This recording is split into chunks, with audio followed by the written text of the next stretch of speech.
సంగారెడ్డి జిల్లా పటాన్చెరువు నియోజకవర్గంలో 44,45,00,000 రూపాయలతో నిర్మించిన 2 రిజర్వాయర్స్ ను Medak MP Raghunandan Rao, MLC Anji Reddy, MLA Gudem Mahipal Reddy ప్రారంభించారు.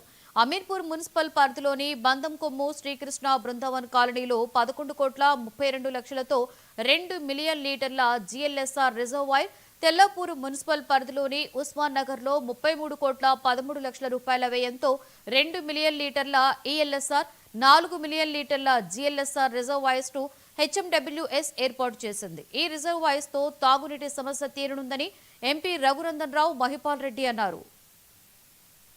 తెల్లాపూర్ అనేది సంగారెడ్డి జిల్లాకి ఒక ఐటీ హబ్గా మారుతుంది. రోజు రోజుకు పెరుగుతున్నటువంటి ఈ ఇన్ఫ్రాస్ట్రక్చర్ చూస్తూ ఉంటే, రోజు రోజుకి కొత్తగా వెలుస్తున్నటువంటి కాలనీలు, అపార్ట్మెంట్లు చూస్తూ ఉంటే ఎంత ఇన్ఫ్రాస్ట్రక్చర్ చేసినా కానీ ఈ ప్రాంతానికి ఇంకా తక్కువగానే కనబడుతూ ఉంది. శాసన మండలి సభ్యులు అంజిరెడ్డి గారు, ఎమ్మెల్యే గారితో కలిసి పెరుగుతున్నటువంటి కొత్త కాలనీల యొక్క అవసరాలని దృష్టిలో ఉంచుకొని రోడ్లు కానివ్వండి, మొక్కలు నాటే కార్యక్రమం కానివ్వండి, డివైడర్లు, శానిటేషన్, కొత్త బిల్డింగ్ కన్స్ట్రక్షన్ చేస్తున్న వాళ్ళు వదిలేస్తున్నటువంటి చెత్త, డెబ్రీస్ ఇట్లాంటి వాటికి సంబంధించి త్వరలోనే జిల్లా కలెక్టర్ గారిని పిలిచి తెల్లాపూర్ మున్సిపల్ కార్యాలయంలో ఒక ప్రత్యేకమైనటువంటి సమావేశాన్ని ఏర్పాటు చేస్తారు. బిల్డర్లు పెద్ద పెద్ద బంగ్లాలు, ఆకాశార్మయాలు కట్టి చెత్త తీసుకొచ్చి రోడ్ల మీద పోసి, పలుగొట్టిన దుమ్ము తీసుకొచ్చి రోడ్ల మీద పోసేసి కాలనీలలో ఉంటున్నటువంటి వాళ్ళకి మా గేట్ లోపలనే మంచిగా ఉండాలి, గేట్ బయట దుమ్ము వేస్తామంటే కుదరదు. అది ఖచ్చితంగా మున్సిపల్ కమిషనర్ గారు ఎవరైతే ఉన్నారో అట్లాంటి చర్యలకి ఎవరు పాల్పడుతూ ఉన్నా కానీ వాళ్ళ మీద నియంత్రిత చర్యలు తీసుకోవాల్సిందే. అందరికీ నమస్కారం. ఈరోజు తెల్లాపూర్ మున్సిపాలిటీలో అలాగే అమీన్పూర్ మున్సిపల్ పరిధిలో భాగంగా 2 రిజర్వాయర్లు ఓపెన్ చేయడం జరిగింది.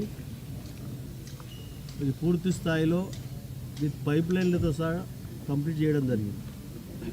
ఏ కాలనీకి వాటర్ లోటు లేకుండా ఈరోజు కష్టాలు తీరబోతూ ఉన్నాయి.